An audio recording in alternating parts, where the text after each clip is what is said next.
We want to welcome you to Justice Forum, wherever you are throughout the United States and the world. We come here each week. We discuss relevant issues of great and grave concern to the world community. Today, we're going to be diving deeply into issues of economic, socio, and environmental justice in the world. And who better to discuss it with?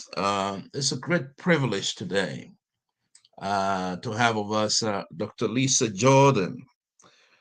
She is an associate teaching professor, environmental studies and public health in the biology department at the university. Drew University is where she's joining us from in Madison, New Jersey.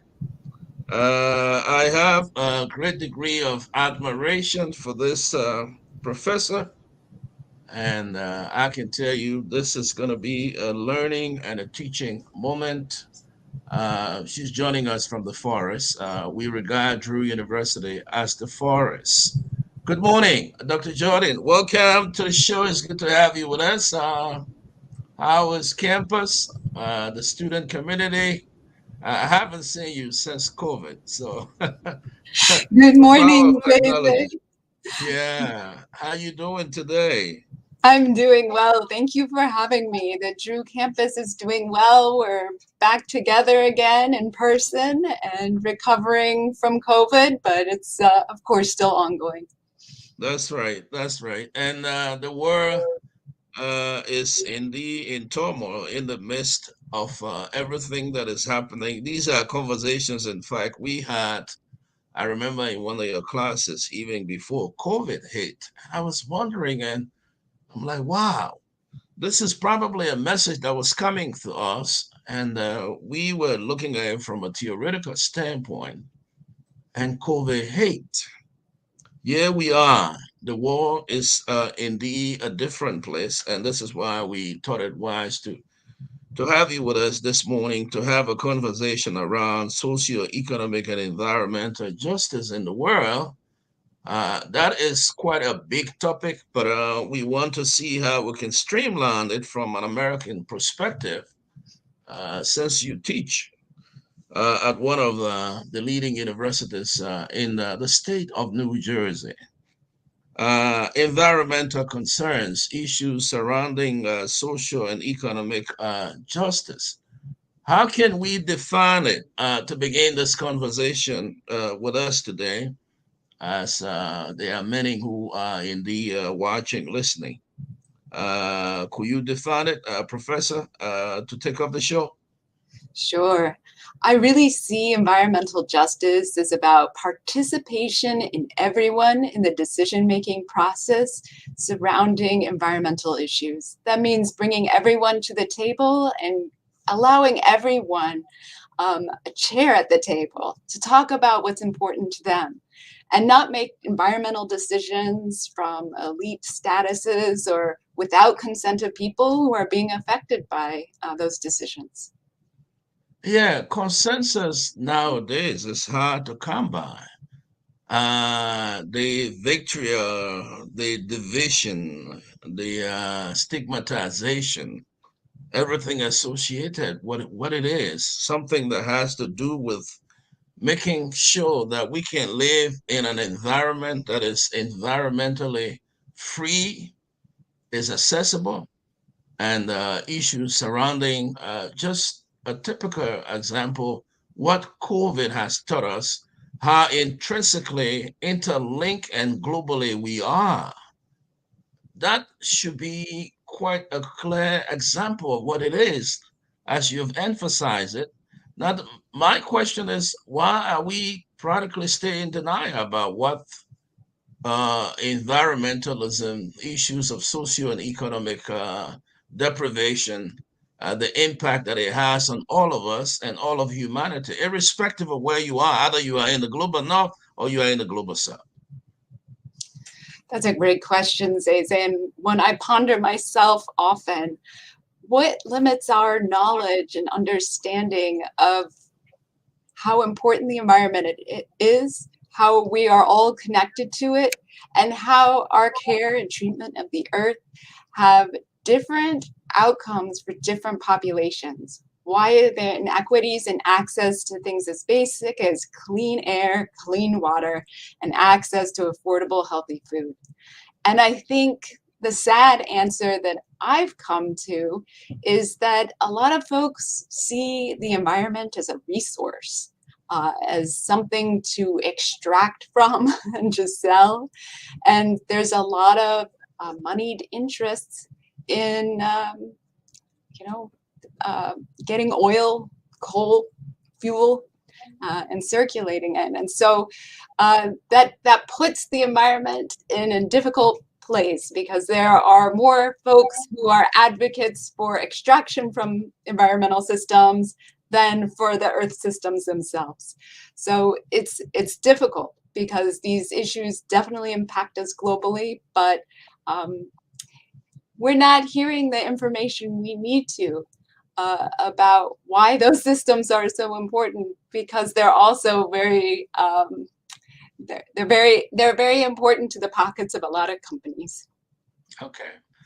Economic persuasion has a role to play with that. And it brings me to the question of just the recent train derailment in Palestine, Ohio, just next door to us. I sit here from Western Pennsylvania, and that has occurred from the very company two times now. And there are lives that have been affected. It comes on the news, and in the twinkling of an eye, it disappears, and we move on to living this busy life. But environmentally, as COVID has taught us, COVID is still with us. The traumatization, the psychological impacts it has had on us, not within only the global south or the global north, but especially in the global north, we have had a very terrible experience. And I wondered how political it has become, us versus them. Instead of looking at the science, as you have stipulated here quite clearly, that people can continue to be in denial. But COVID is real, and many lives were lost. And even as we speak, many are still hampered. Many have suffered. Many are traumatized. The considerable degree of isolation that we find ourselves in, and those of us within the therapeutic community, within the religious community, those of us who are engaged with parishioners, community leaders, community organizers, we can vividly see, because these are things that we see on a daily basis, as to the many struggles ordinary people, ordinary folks are experiencing. Talk about that. I agree with you completely. COVID has been a traumatic experience. It is, we are continuing to live in with this trauma, and its impact has been unequal in the United States and globally. It is unfair how our health systems have distributed access to vaccines and promoted communications about COVID. And you're right, it's politicized, and it's politicized in such a harmful way, and tying it with identity. And we're all hurt. Everyone's life expectancy declined by COVID, but not all hurt equally. And we know this in our communities, that there's those differences which are unjust. And the important thing is doing exactly what you're doing, in my opinion, is speaking the truth. This has been unequal. It's been harmful. We are traumatized. We are still traumatized, and we need healing from what COVID has done and is continuing to do, and to think about different ways to move forward in the United States, but globally as well, to make sure people have equal access to vaccines that they need to protect them, to other protective equipment. But it has shed a bright light in the United States on the persistence of deep inequalities. In your classes, I vividly remember some of those conversations around social justice. You are also a professor within the area of public health. Just the fact that we cannot exist without the environment. I mean, that's just a brutal reality that many people have come to realize, irrespective of the economic interests that people have, taking economic interests far more than the environmental interests. Until when hair broke loose during the time and the period as we are in now, those of us within the theological cycle call it a liminal season, a season where we actually do not know what is next, where are we going, what's going to happen. We keep pressing on and giving assurances within the context of faith that it will be well. But America, as it is, as powerful as it is, when I get into the streets and I see veterans who sleep on the street, interact with homeless people who don't have the capacity to go probably to a shelter tonight during the school season, who don't have a meal to eat, that becomes mind-boggling for a person who lives in the global south with this media expectation that is being conveyed to them as to the land in which we live that is prosperous, a land of milk and honey, but in the midst of it, in the cracks, oh, there are millions of our brothers and sisters who are lingering, who are suffering, who are challenged, who don't have the possibility of being a part of this particular American experience or this American pie that is visualized within the context of media, social media itself, within the film industry as to what it is, who we are in America. Can you talk about that, Professor? I think what you're saying is so important to hear. Uh, there's poverty in the United States. There is a crisis with affordable housing. There are many people unhoused who are not getting their basic human needs met in the United States. We think of the United States as a stereotype globally, a wealthy country, a land of opportunity. But the reality, as you are witnessing in our streets and communities, is oftentimes a lack of compassion for all people, and also the lack of capacity to care for all people. And so this is absolutely something that we are struggling with in the United States and have struggled with. I feel grateful for your program and other radio programs that are shining a light on these problems, because they are problems. We have to stop the myth of some sort of US on the Hill perfectionism of opportunity, because there are deep inequities and I would say human rights violations where people's basic needs are not being met. So, what are those conversations like within your classroom, within the context of the classroom, within the context of training those those who hold the future leaders, those who are going to be key players within not only the environmental context but the economic and the social justice piece that comes with it? What are some of those debates that you are encountering now? We were talking about this in hindsight. It was theoretical, but we can see it vividly. And I think what experience has taught us, seeing is believing. And the debates stay continuing as to what are some of those steps that we need to take, not only within the teaching community, but to begin to do more vigorously within the respective communities, that awareness is created, because a lot of times people are in denial. Not only that, social media has become so complex and complicated with nuances that sometimes some of the variables or the ideologies that are being opined ideologically and strategically from a scientific standpoint, not real. Hmm. They are propaganda. In US college classrooms, we are dealing with addressing the same kind of stereotypes that may be observable globally.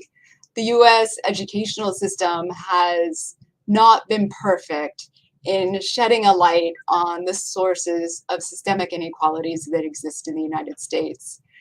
When students leave the curriculums from kindergarten through high school in the United States and enter college, it's oftentimes the first time they have access to a broader set of information and opportunities to debate in the classroom about causes and consequences of contemporary inequalities in the United States.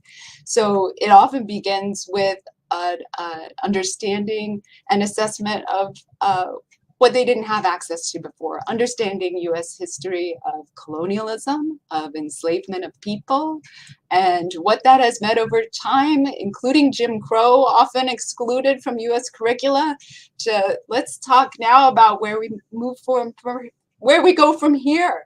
And so our conversations are first about sort of a consciousness raising and eye opening of what the US is, and ideas for how we can move forward for a more just society.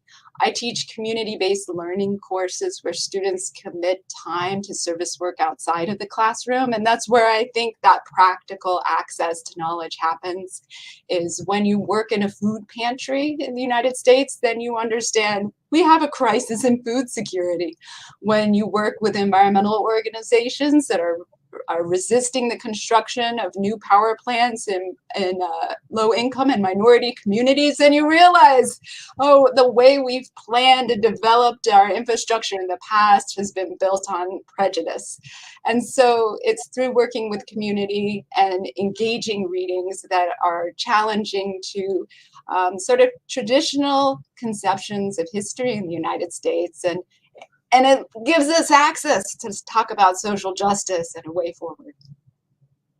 Yeah, social justice becomes a cold word and sometimes a very fearful word that people are in denial of what the realities are. I even struggle with that as a person who migrated to these shows some 22 years ago in the midst of a war in West Africa. Today, I can proclaim and profess that I'm an American. That's the goodness of America. But within the historicity of it, the reality exists that we need to bring to fore the understanding of what has transpired in the past, to understand where we are and how we can be able to build a promising future, a future that incorporates all.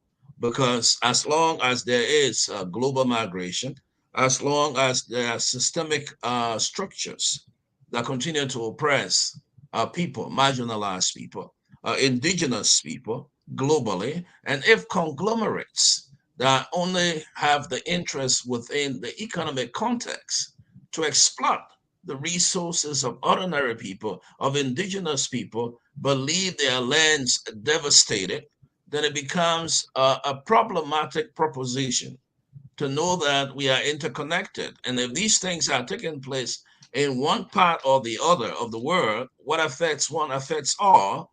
That chain eventually, from what you taught us, Professor, I remember quite well, is shared. And as a result, migration takes place. And people wonder, well, why are people leaving from this part of the world and they are doing everything to cross the high seas?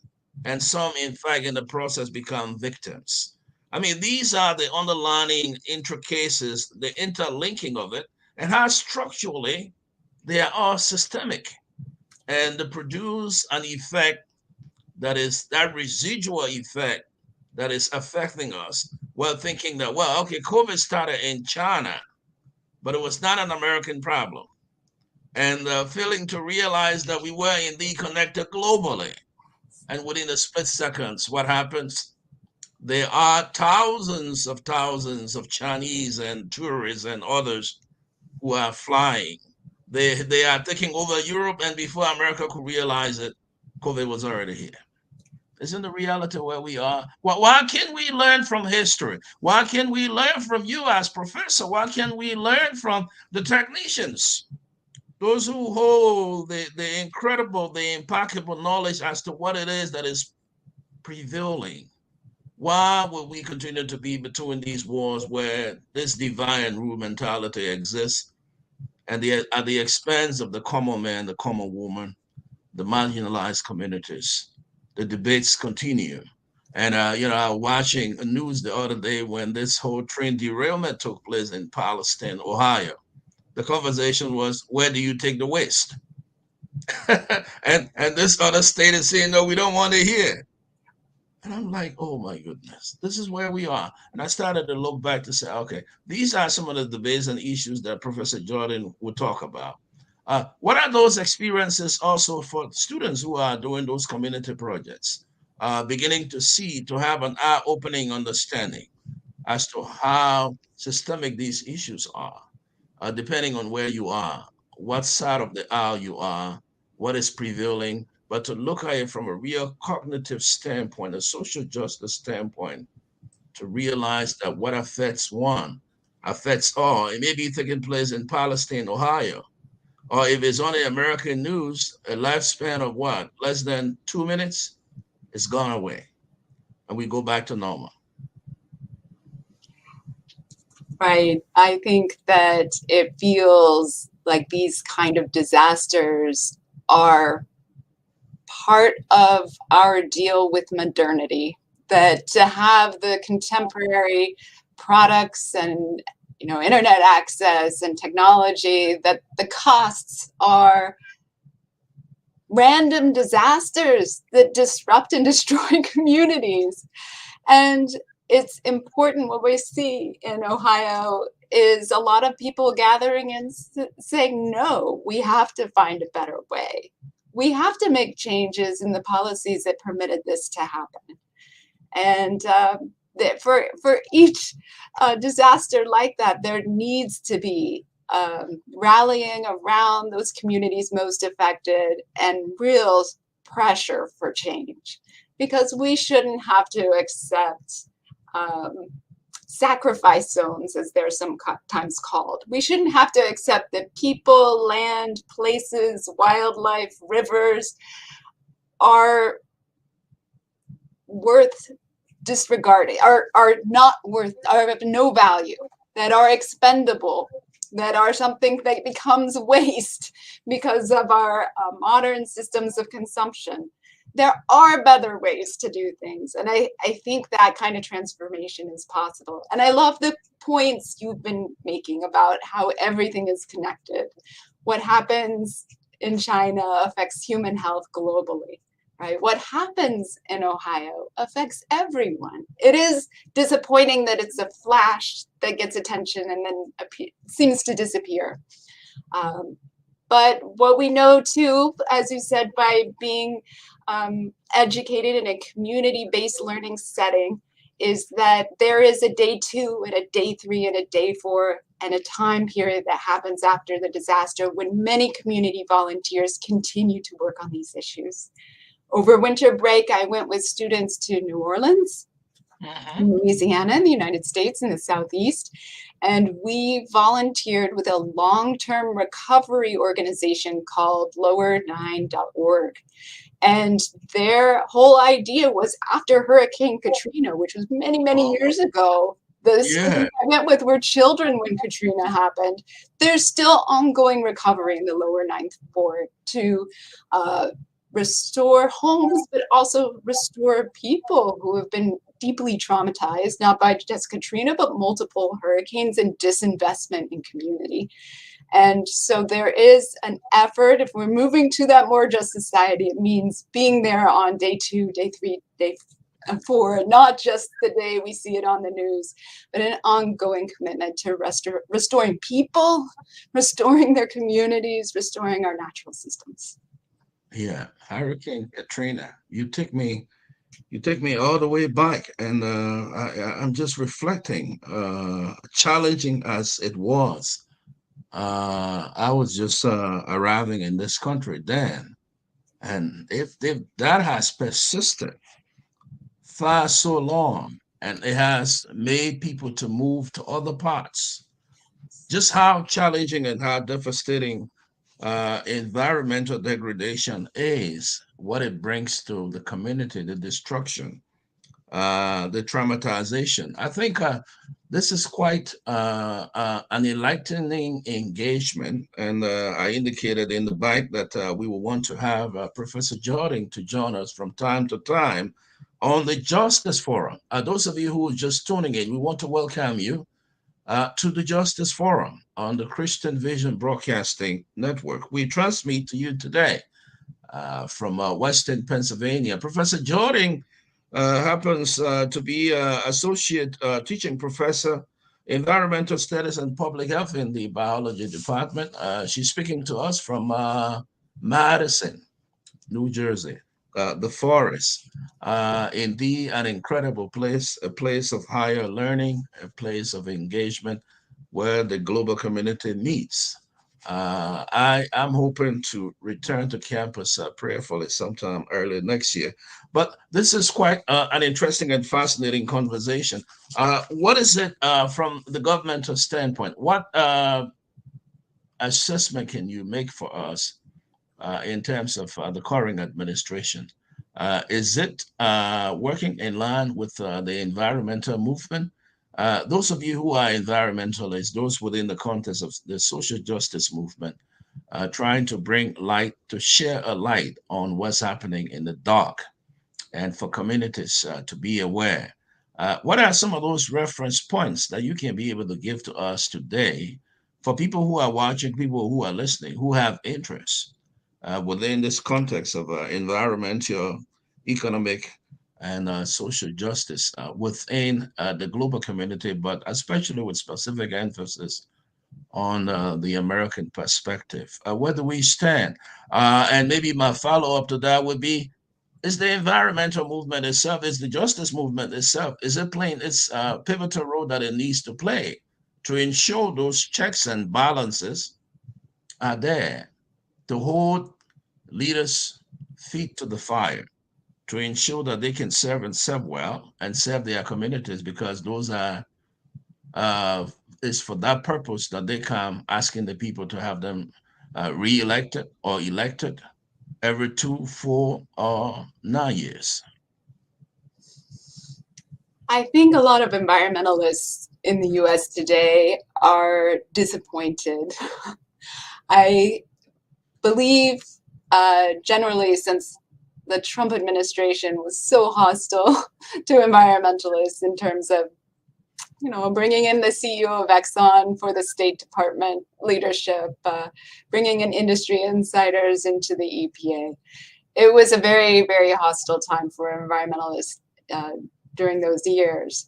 But the promise of new administration has not been as progressive as many environmentalists have hoped. There's open drilling now in the Arctic.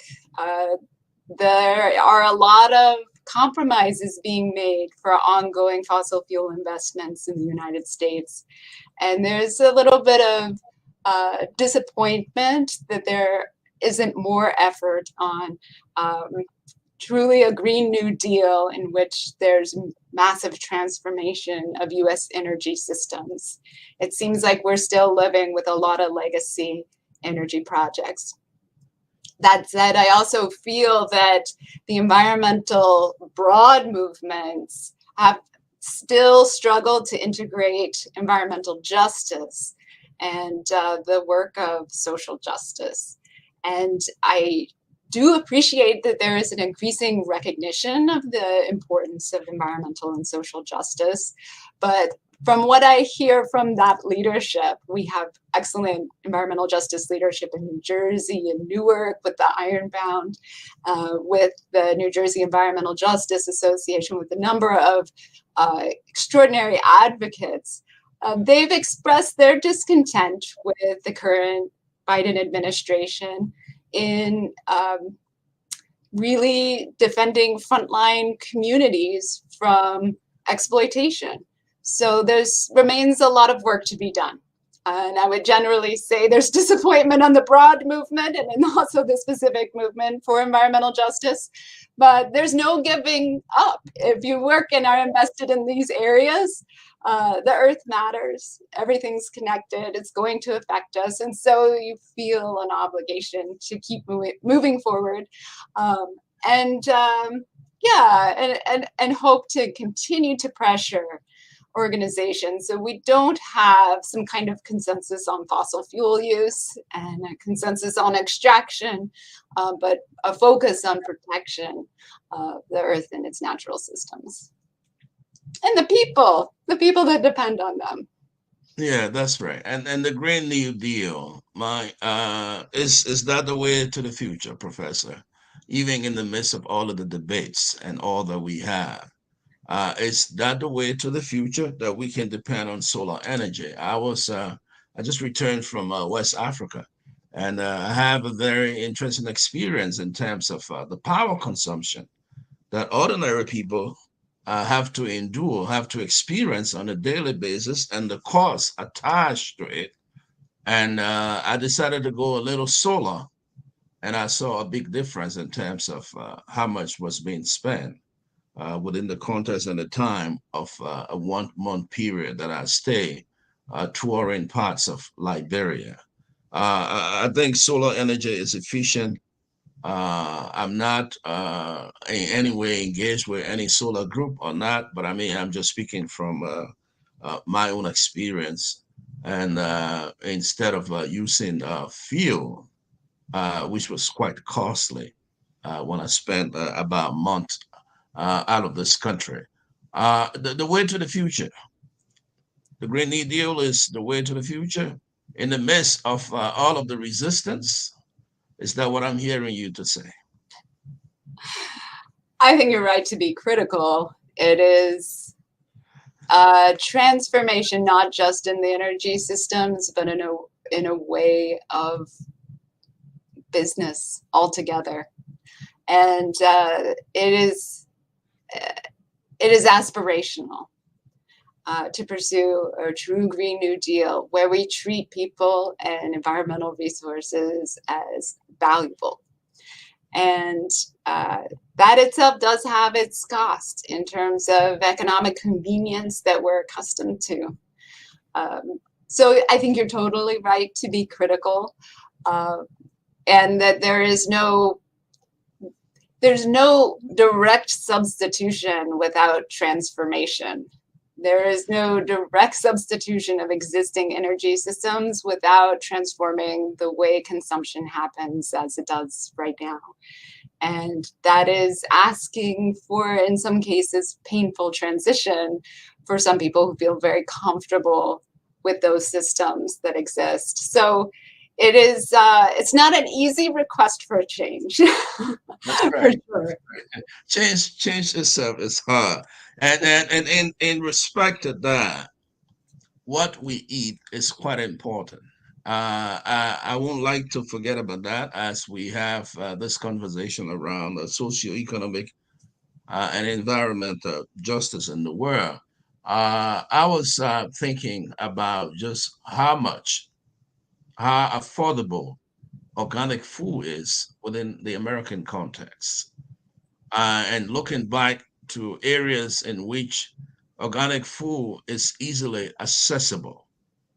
But those who eat organic food where it is easily accessible, the aspirational dreams they have is that being on the American coast, as portrayed by the media, is probably the best place to be.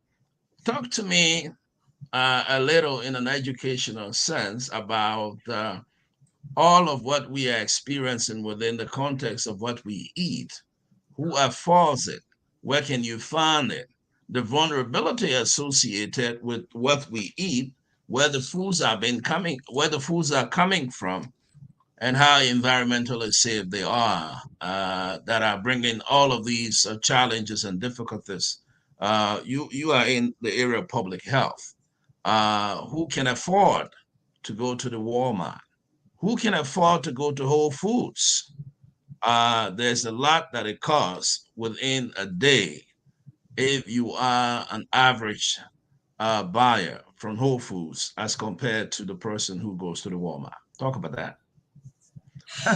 So from one major system in trouble, our whole energy enterprise, our whole energy systems, to another, global food systems are an extraordinary challenge we have environmentally and socially moving forward.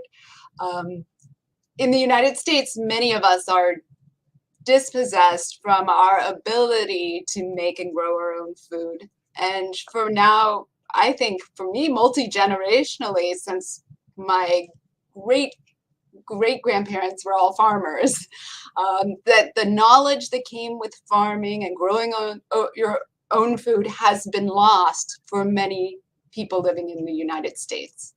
And so for many folks today in the US, we rely on our industrial agricultural system to supply us with food. And it's a global system, as you're pointing out. So who makes our food is people all over the world, but also a small proportion of people in the United States providing most people in the US with their food. And a lot of these techniques are through massive industrial farming techniques, which have a significant impact on our natural systems and on human health, as we're discovering more and more, based on the types of increasingly processed foods that we are eating. And there's a slow movement trying to restore agricultural knowledge in communities through urban gardening and farming. A lot of students, maybe people in global perspective would be surprised by this, but a lot of US students coming to university are interested in learning agriculture and how to grow their own food. And it's lost knowledge, so it's a struggle to recover that information, the diversity, like how seeds work, how to plant, how to grow. And we have a small community garden at Drew University. That's right. That's right. And we have gardens in town, and there's this interest in recovering that we call it food sovereignty, that ability to make your own food and provide for yourself and to understand where food comes from. But this represents only a teeny fraction of the proportion of food people have access to. And so food is a major concern to address environmentally and in terms of social justice. You're right. Where can we find inexpensive food? Well, we can find it at Walmart. We can find it's still expensive. It's still very expensive, and a lot of people are food insecure. And you can go to the fast food restaurants, also, in my opinion, very expensive. So I think our struggle is because we've been dispossessed from our way to make our own food, we're in a real tough spot. A lot of people feel they have to pay an increasing proportion of their income to get food that doesn't nourish them as it should.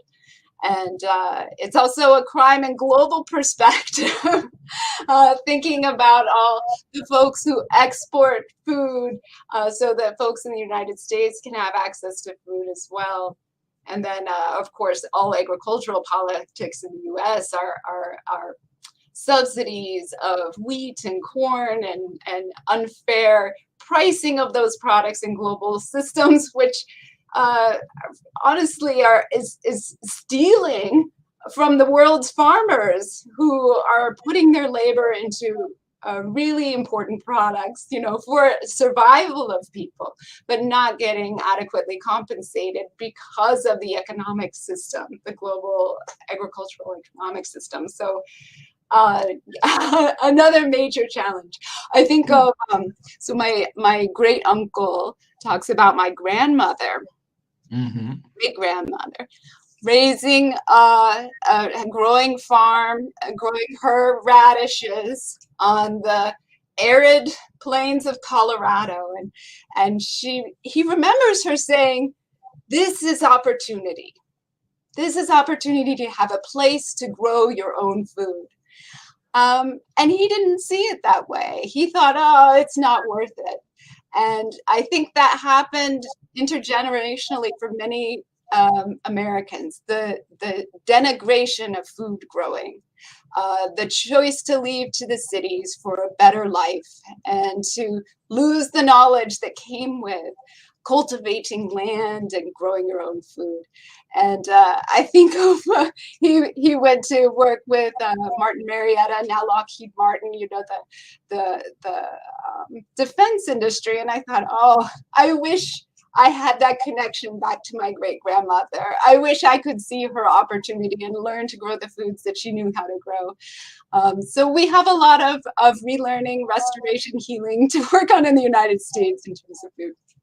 Yeah, that's right. And within the global context, those of you who are joining us in parts of wherever you are in the world, those who live in the tropics, I grew up a son of farmers, and I know the importance of what food is and how intrinsically linked to our own survival it is that if we can grow our own food.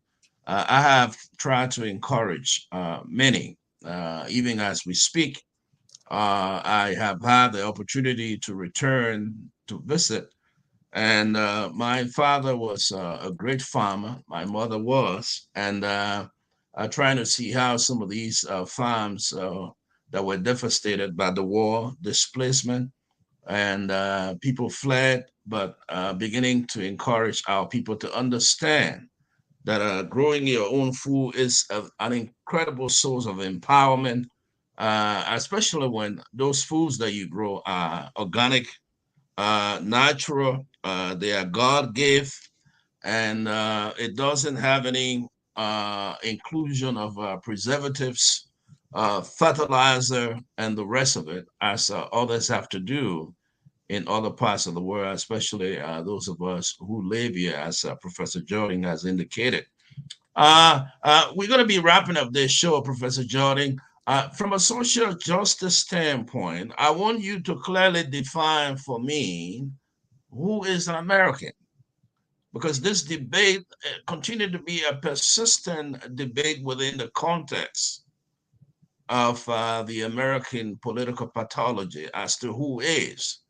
And as far as I know, as far as I read, many of us have come here through the trenches of migration. And I was talking to an Indian scholar. I'm talking about Indian American scholar. And I said, well, there's so much debate that goes on in this land, in this our land. I'm wondering, what do you guys make of it? Those of you who are the original Aborigines from here. You just laugh. Okay, so I raised the question to you, Professor Jordan, before we wrap up this show. For the sake of our audience, tell me within the social justice context, who is an American? Oh, you leave me with a hard one. So I suppose I should begin by acknowledging that I'm speaking to you from the land that was originally stewarded by the Lenni Lenape peoples. And the original native inhabitants are the original peoples of this land. And there might not be a wish to use the word American in that context. From my perspective, I think anyone on these lands, if you wish to be an American, you are an American.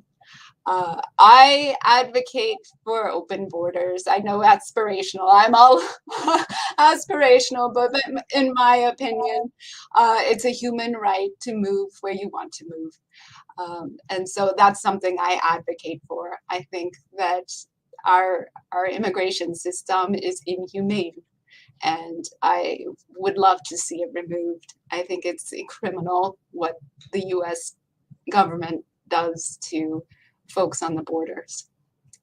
So I would say, if you would like to be an American, you are an American, but that's a consensus building process, and I understand I don't have the unified perspective on that. That's right. Yeah, America is an idea. And if we can look at it from that perspective, I think you are quite right. We're so grateful to have you with us today, Professor Jordan. Those of you who have joined us for this interesting and fascinating conversation, we've been looking at socio-economic and environmental justice in the world.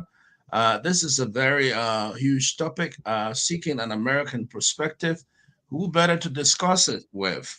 Dr. Lisa Jordan is Associate Teaching Professor, Environmental Studies and Public Health in the Biology Department at Drew University. She joins us from Madison, in New Jersey. We are going to do the best we can to ensure that we can have Professor Jordan to join us, so that we can be able to chronologically discuss some of these issues. Maybe the next time, Professor Jordan, when we have you, we want to see how we can dive more deeply into homelessness in America. The experience and the challenges, the difficulties associated with it. Let's deconstruct it and to bring some clarity. And the myth, there are many, especially within the global audience, who probably might be on the other side having an organic dinner, thinking the grass is greener on this side, and not understanding the intricacies, what comes with migration, the challenges associated with it, the difficulties that people encounter when people are so desperate. You indicated that it's a human right for anyone who desire to move. And I think necessity produces that. When people are in need, they are challenged, there's a war, there is a crisis. We all know how difficult and challenging that can be, but humanity in general will always fight to survive one way or the other, either it means that they have to move from one point to another. We want to thank you. It's been a quite interesting conversation here today on the show. Let's get a parting statement from you. I know you have to get back to class and that you have a very tight schedule. Let's get a closing statement from you, Professor. Thank you so much for having me on the program today. It's been a joy to talk with you. For me, one thing that really I learned from you is that we always benefit from thinking about those perspectives nationally, internationally, and coming into conversation with each other. And I learn from you, and you kindly say we learn from each other. So I would say keep it going. Let's keep this conversation going. Let's keep talking about it. And I would love to rejoin your program in the future. Oh, yes. We are surely going to have you. We want to thank you. We want to say a big thank you to the Drew University family. You play a very pivotal role within that global space, bringing students from all walks of life. We don't want to forget that. The tremendous contribution and inspiration you've brought to us. We take that from you and we are running with it and praying that as we go along, as we collaborate, we are all intrinsically linked. And the struggle for justice, equity, for social and economic empowerment will continue. But it was a great, great pleasure having you with us today. And enjoy the rest of the day, the rest of the weekend. Give our thanks and appreciation and heartfelt felicitation to the Drew community, Morristown community, and New Jersey at large. Thanks for joining us, Professor. Thank you. Take care. Bye bye.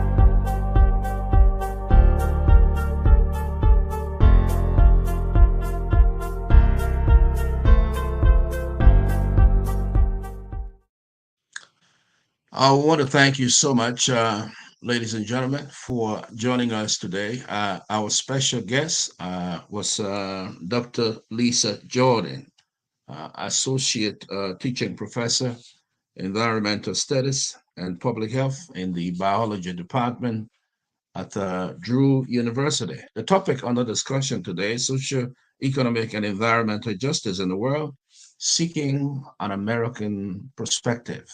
I want to thank you. It's good that we had this engaging conversation. It's good that you were part of it. We want to use this opportunity to ask you to join us again, prayerfully, on the Justice Forum. We'll be back. And by full disclosure, we will be here tomorrow evening at 6 o'clock. This time, we will be looking at justice, human rights, and the state of good governance in the Republic of Liberia. Our special guest, Councillor Jerome Verdiert. He will be in the hot seat here tomorrow on the Justice Forum. Until we can see you again, when we see you, remember the way to sustaining democracy, the way to ensuring equity, to bringing about peace and justice in the world is to make sure that we, as a people and as a community, continue to shadow, to continue to love, to continue to engage one another through peaceful conversations, conversations that have the great desire and the commitment to make the world a better place. Take care. Zeze Wepugipara is the name. We'll see you again sometime tomorrow. 6 p.m. tomorrow. This is information for you. 6 p.m. tomorrow, Eastern Standard Time. Join us for Justice Forum. We'll be back here. Our special guest this time, Councillor Jerome Verdiert. The conversation on the discussion topic, the state of good governance, justice, and human rights in the West African state of Liberia. Take care, brothers and sisters. Have a wonderful, wonderful day. Bye-bye.